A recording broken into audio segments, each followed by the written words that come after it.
We're the Ghostbusters. I'm Spencer. He's Tracy. I'm Kong. We're the Ghostbusters. We're clever, courageous, and strong. Welcome back, my fellow agents. It is I, X7, your agent of interdimensional awesome, and the host of Zenorama, the podcast of heroes and monsters. It is Thursday, and we are going to be talking about episodes 5 through 8 of The Ghostbusters from 1975. It's a fun show. It's supremely silly, but it's fun. But you know what to do. Like, share, subscribe, leave me a comment. Let me know what you think about the show. I really enjoy it for what it is. I think I just like it. And now, on with the show.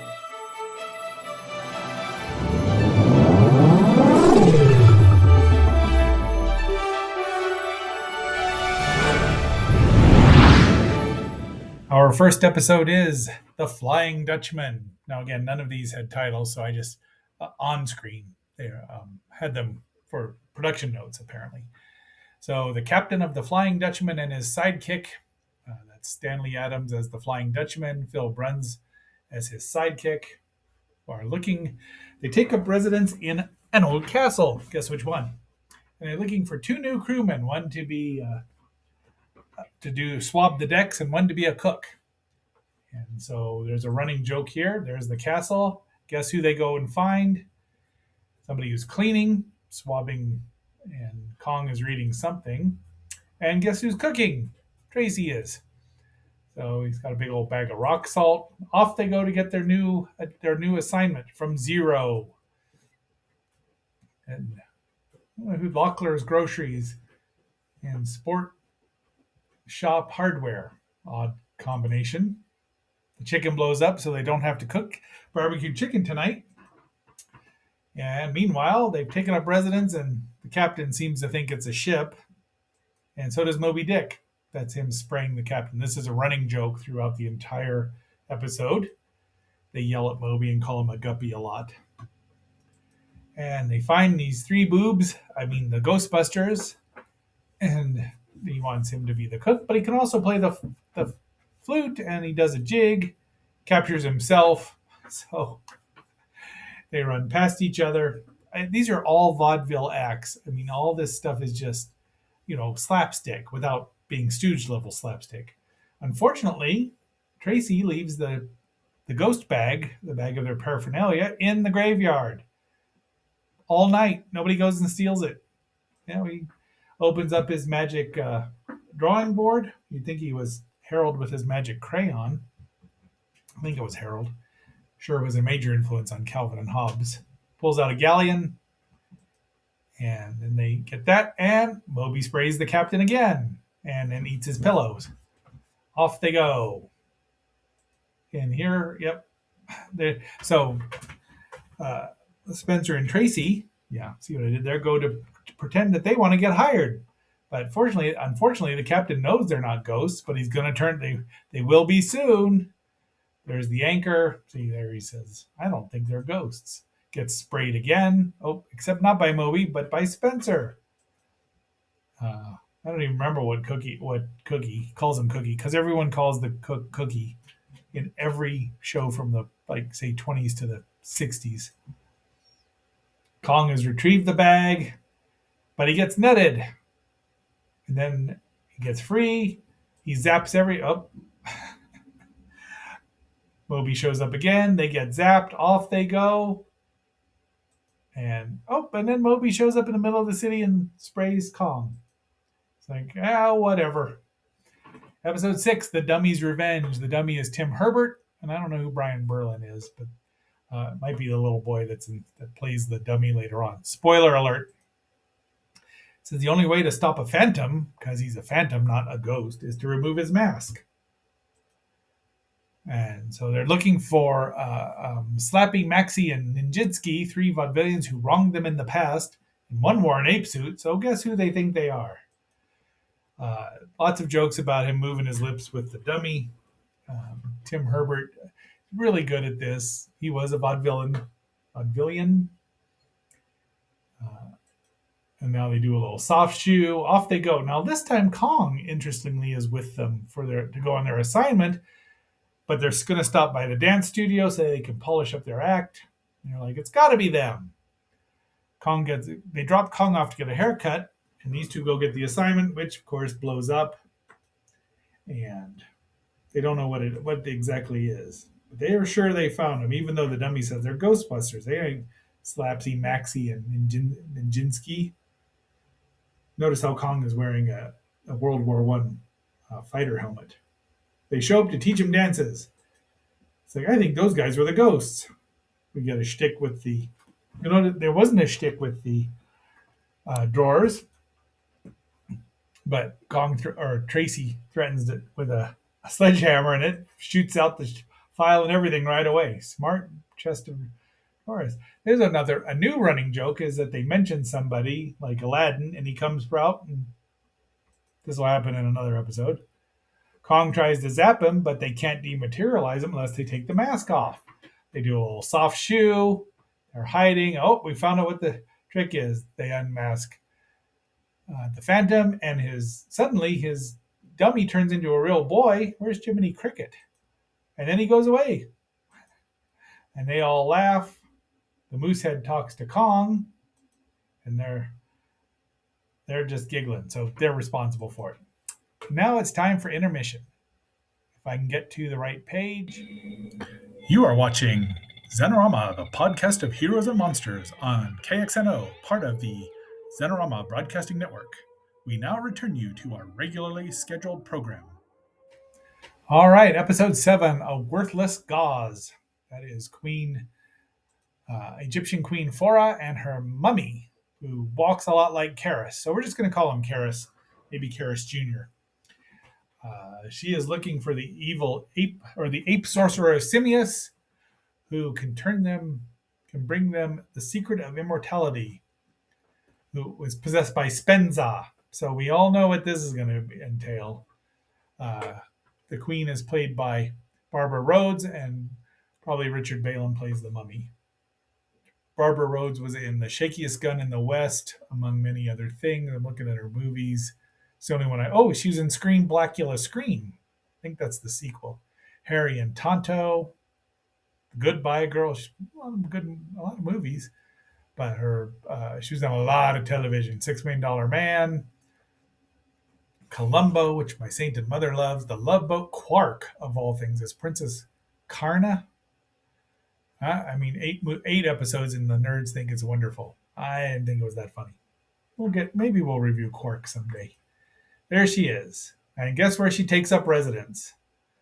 And these two are Tracy's being a magician, and he manages to conjure up a trumpet.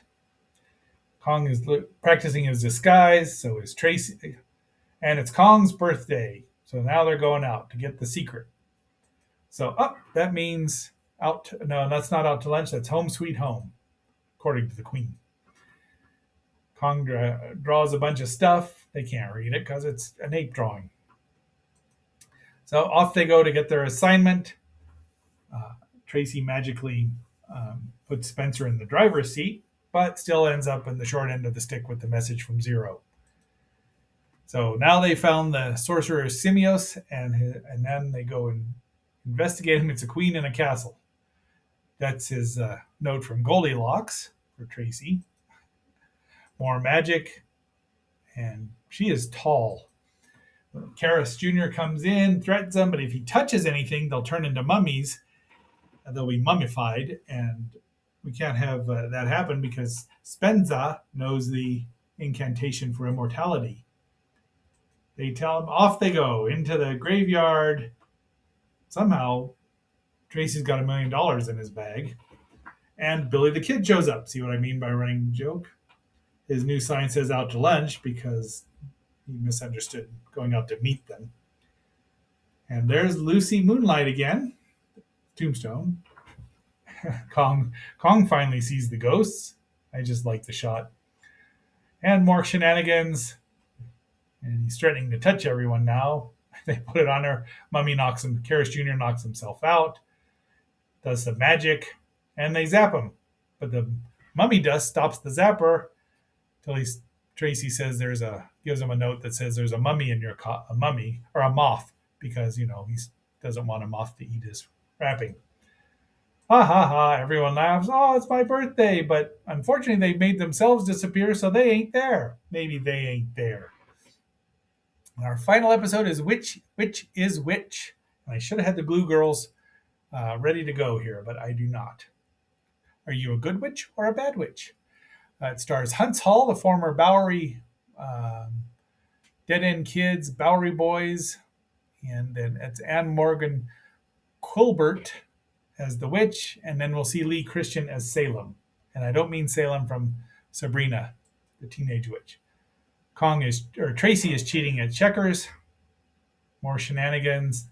Oh, he's looking up his family tree because his Puritan great-great-grandfather found the witch of Salem and exiled her. So guess who's out for revenge? Revenge on the Spencers. The descendant of Edward Spencer. Call of the Wild. Moby Dick shows up again. This time Spencer gets sprayed. Then he gets his family tree and he's all proud of it. As witches got the short end of the stick there. Not real ones, of course, but so she's gonna put a spell on him. There's the Zero giving him their assignment, and so there she is. She's found him. She turns herself into Salem, and that is Lee Christian there, who is in many other things and is taller than most of the boys. I mean, yeah, she's taller than Spencer. Tracy can see her as the real witch that she is. She keeps trying to put the dust on him, and Tracy keeps using a fan to blow it away. Ha ha ha ha. She says, and Spencer says, if she's not beautiful, I need my eyes checked. Sight gag. Off they go. Hunts Hall is pretty funny, but I've never seen I don't think I've seen a Bowery Boys movie, much less several that would necessitate me knowing more about him. He's funny enough. He will make a return appearance. I believe he's the only other guest ghost to show up again. He's a monkey's uncle, got an uncle's card, and unfortunately, Tracy gets the dust sprinkled on him. Tracy is now in the witch's power, and there it is. Come to me. So he shows up. They follow him. He's scared. Throws the bag out the window. Off Kong goes to get it. Once again, she takes Salem's form because Spencer's kind of stupid. I mean, he's really stupid. Then they all change bodies, so we get the sound effects of them all talking, and Kong gets put into I don't remember what his dumb old name was. But unfortunately it didn't work because he put his shorts into her potion. Zap. She gets zapped. He gets zapped.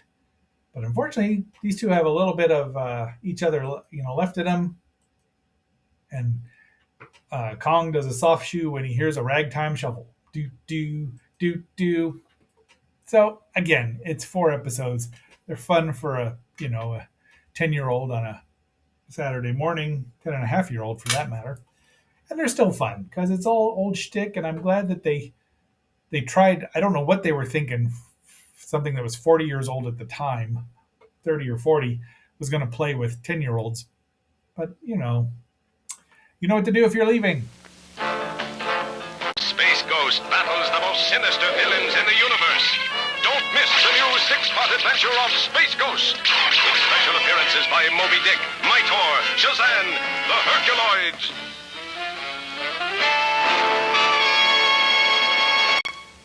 I figured we'd show a real ghost, a real space ghost. And there's a reason, which we'll find out soon enough. Probably in about 2 weeks. Maybe 3 weeks. Oh, maybe longer. Anyway, and it's not just to torment Lilith. Although that is a very fun side effect. Tomorrow we will be talking about the wonderful Flight of Dragons. I did do this way back when, before I started on YouTube, so this will be a more thorough and in-depth one. Probably have a better title card. But be that as it may, my fellow agents, until that next assignment, this is X7 signing off and phasing out. And which Ghostbusters are you going to call? Take your pick. There's several versions. Be seeing you.